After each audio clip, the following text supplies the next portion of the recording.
안녕하세요, 청취자분. 보내주신 자료들 정말 공감하면서 읽었습니다. 네, 저도 책을 정말 좋아하는데 어느새 책장이 막 타져 나가고 있거든요. 그렇죠. 그런데도 서점에 가면 또 그 예쁜 표지에 혹해서 이 책 꼭 사야 할까? 이걸 수없이 되뇌게 되죠. 맞아요. 계속 오르는 책값하고 또 부족한 공간 사이의 이 딜레마, 아마 청취자분만의 고민은 아닐 겁니다. 그럼요. 그래서 오늘은 바로 이 문제에 대한 아주 흥미로운 대안, 국민도서관 책꽂이라는 서비스를 보내주신 자료를 바탕으로 한번 깊이 파고들어 보려 합니다. 네, 책을 소유하는 것과 읽는 것의 의미를 다시 생각하게 만드는 이야기, 지금부터 시작해 보겠습니다. 네, 이건 단순히 어떻게 하면 책을 좀 싸게 읽을까?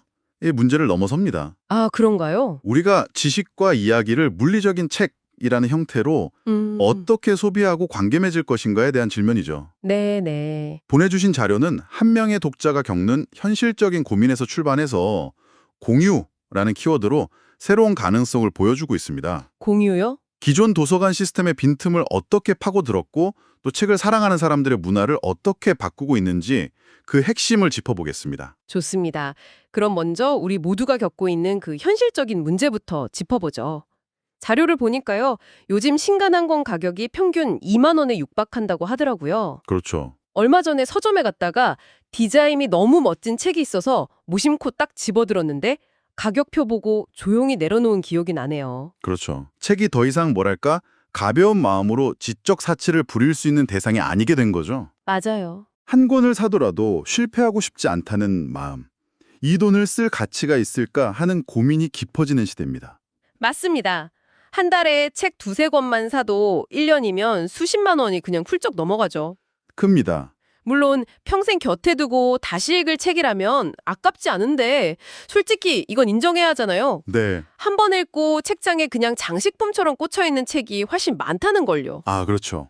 저도 몇 년 전에 이사하면서 진짜 수백 권을 보려야 했던 아픈 기억이 있습니다. 그때마다 이 책들이 그냥 폐지가 되는 대신 누군가에게 읽히면 얼마나 좋을까 이런 생각했거든요. 바로 그 지점이 소유의 기쁨과 관리의 부담이 교차하는 지점입니다. 그리고 전통적인 대안인 공공도서관이 그 부담을 덜어주긴 하지만 자료에서 지적하듯 완벽한 해결책은 아니었죠. 네, 공공도서관 정말 소중한 공간이죠. 물론이죠. 하지만 바쁜 현대인에게는 문턱이 좀 있습니다. 네.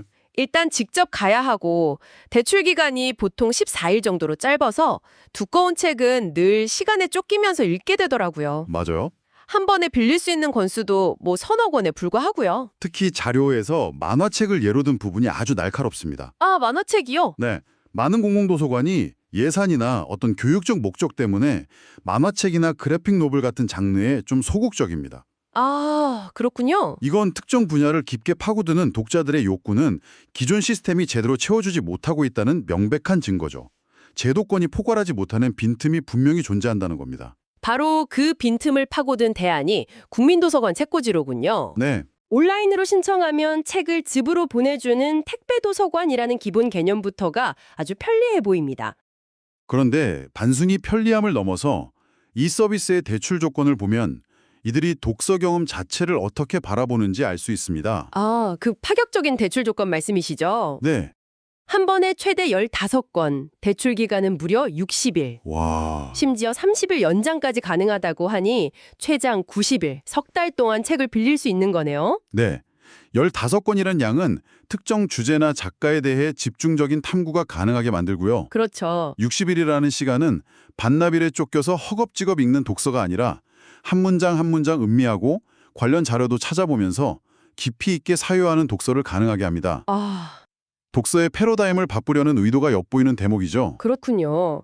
근데 이렇게 많은 책을 이렇게 오랫동안 빌려주려면 대체 얼마나 많은 책을 가지고 있어야 가능한 건가요?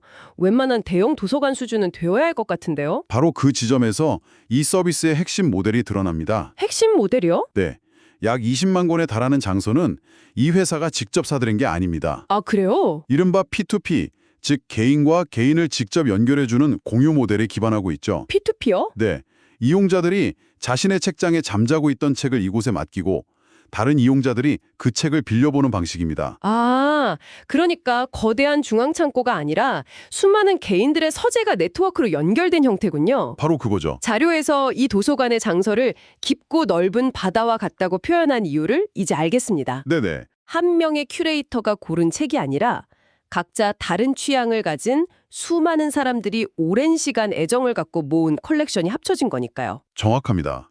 그래서 주류 베스트셀러는 물론이고 아주 오래전에 절판된 희귀본이나 특정 분야에 깊이 있는 전문 서적처럼 예측 불가능한 책을 발견하는 재미가 있는 거죠. 아, 이건 인공지능 알고리즘이 추천해주는 것과는 전혀 다른 차원의 경험입니다. 15권에 60일이라니 정말 파격적인데요. 그런데 이렇게 좋은 조건이면 분명 비쌀 것 같다는 생각이 먼저 들거든요. 그렇죠. 그래서 가장 중요한 질문을 드려야겠습니다. 이거 얼마인가요? 아주 합리적인 수준입니다.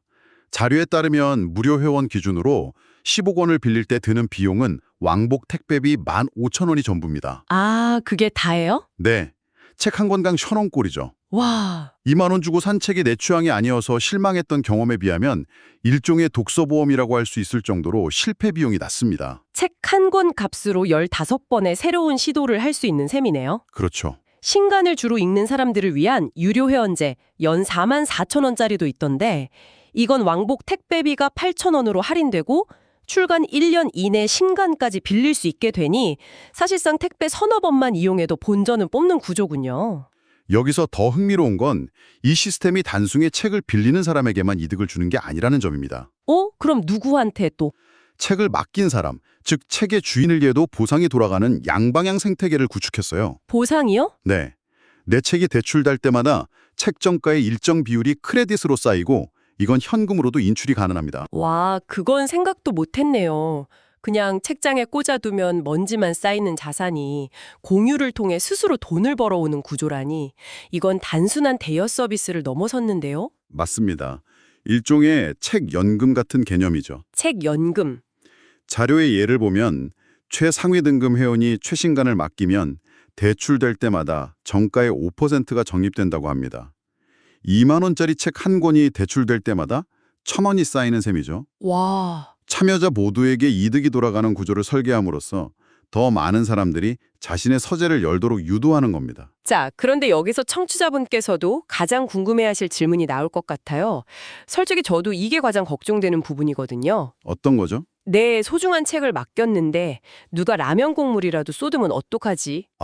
이 불안감을 해소할 장치가 없다면 아무도 선뜻 자기 책을 내놓지 않을 것 같은데요. 공유 경제 모델이 지속 가능하기 위한 핵심, 바로 신뢰의 문제입니다. 그렇죠, 신뢰. 이 서비스는 그 문제를 아주 전공법으로 풀고 있습니다. 전공법이라면요? 자료에 따르면 발송되는 모든 책의 상태를 동영상으로 촬영해 기록을 남깁니다. 동영상이요? 네, 그리고 책이 반납되면 그 최초의 영상과 비교해서 하나하나 검수하는 거죠.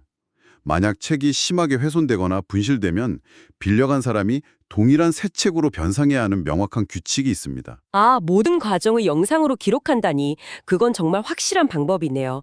내 책이 안전하게 관리되고 있다는 신뢰를 시스템으로 증명하는 거군요. 그렇죠. 여기에 더해 2011년부터 이 사업을 꾸준히 운영해왔다는 시간이 신뢰를 더해주는 중요한 요소입니다. 아, 오래됐네요. 10년 넘게 수많은 책과 이용자들 사이에서 쌓아온 운영 노하우와 평판이 가장 큰 자산인 셈이죠. 그런데 여기서 한 가지 더 짓궂은 질문을 드리고 싶어요. 네네. 새 책으로 변상하는 건 알겠는데 만약 제가 맡긴 책이 지금은 절판된 초판본이라면요? 그런 건 돈으로 가치를 매기기도 어렵고 세상에 똑같은 새 책이 존재하지도 않잖아요. 이런 감성적인 가치는 어떻게 하죠? 정말 날카롭고 중요한 지적이십니다. 그리고 그건 이 시스템의 명백한 한계일 수 있습니다. 한계군요.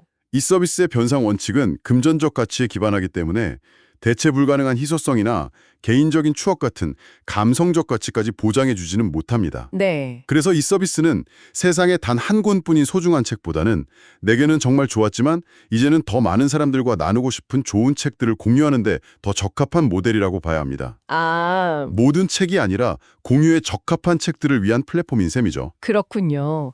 무조건적인 만능 해결책이 아니라 명확한 목적과 한계를 가진 서비스라는 말씀이시네요.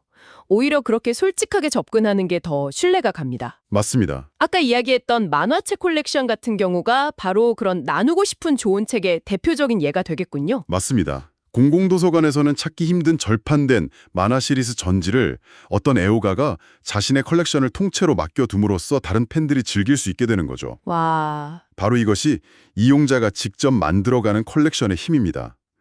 제도권이 채우지 못하는 틈새를 이용자들의 열정과 자발적인 참여가 유기적으로 메우는 겁니다. 네. 컬렉션의 깊이와 전문성 자체가 달라지는 거죠. 얘기를 듣고 나니 청취자분의 고민에 대한 답이 보이는 것 같습니다. 자료들이 제안하는 건 결국 인식의 전환이네요. 그렇죠. 책을 빌려 읽는 것이 책을 덜 사랑해서가 아니라 오히려 더 많은 책의 세계를 탐험하고 실패에 대한 두려움 없이 자신의 취향을 발견하는 가장 현명한 방법일 수 있다는 거죠. 그리고 그 넓은 탐험 끝에 정말로 평생 곁에 두고 싶은 인생의 책을 만났을 때 비로소 신중하게 소유하는 겁니다. 아, 그렇게 채워진 서재는 단순히 책의 집합이 아니라 나의 지적 여정이 담긴 훨씬 더 의미 있는 공간이 되겠죠. 결국 모든 책을 소유하겠다는 욕심에서 벗어나서 내게 정말 소중한 책만 소유하겠다는 지혜로 나아가는 과정이군요. 더 큰 그림에서 보면 이것은 소유에서 접근으로 이동하는 거대한 시대적 흐름의 한 단면입니다. 네네. 우리가 음악을 CD로 사지 않고 스트리밍으로 듣고 영화를 DVD로 모으지 않고 OTT로 보는 것과 같은 맥락이죠. 맞아요.